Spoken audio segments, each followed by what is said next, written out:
മലയാള സിനിമകളിലെ ഏറ്റവും ഗംഭീരങ്ങളായിട്ടുള്ള പോലീസ് കഥകളിലെ ആളാണ് ഷാഹിർ. ചൊറിയും യോഹനാനുമായിട്ട് എന്ത് ഡ്യൂട്ടി കുറെ നേരമായിട്ടാണ് എനിക്ക് ഉണ്ടായിക്കൊണ്ടിരിക്കുക. നമ്മൾ ഇതിനു മുമ്പ് കണ്ടിട്ടുള്ള പോലീസ് സിനിമകൾ പോലെയൊന്നും ആയിരുന്നില്ല. ഇതിൽ പിഴപ്പൂഞ്ചിറയ്ക്ക് നാഷണൽ അവാർഡ് കിട്ടുമ്പോഴൊക്കെ ഏറ്റവും കൂടുതൽ സന്തോഷത്തോട് കൊടുത്തത് ഞാനുണ്ട്.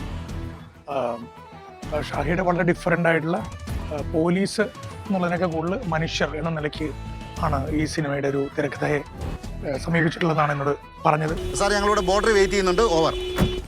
എന്തെങ്കിലും കഴിക്കാൻ തുടങ്ങുമ്പോഴത്തേക്ക് എനിക്ക് ഏറ്റവും ഇഷ്ടപ്പെട്ടത് അതിൻ്റെ എഡിറ്റ്സും അതിൻ്റെ ബാക്ക്ഗ്രൗണ്ട് സ്കോർ മ്യൂസിക്കുമാണ്. എനിക്ക് ഏറ്റവും ക്യാച്ച് ആയിട്ട് ഫീൽ ചെയ്തത്. ഇത് പതുക്കെ പോടാ. ഡ്രൈവർ ഡ്യൂട്ടി അല്ലേ, ഞാൻ ചെയ്തോളാം. നീ എനിക്കിത് കുണപ്പിക്കാൻ നിൽക്കല്ലേ. ഇത് പതുക്കെ പോടാ.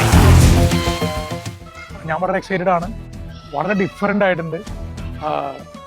റോഷൻ്റെയും പോത്തൻ്റെയും പിന്നെ അനിൽ ജോൺസൻ്റെയും കിരൺ ദാസിൻ്റെയും ക്യാമറയുടെ പിന്നിൽ പ്രവർത്തിച്ച മനീഷ് മാധവൻ്റെയും ഒക്കെ ഒരു കൂട്ടായ്മയിൽ ഒരു വലിയ മാജിക് സംഭവിക്കുന്നതാണ് ഞാൻ വിചാരിക്കുന്നത്. മിസ്സിംഗ് ആണല്ലോ.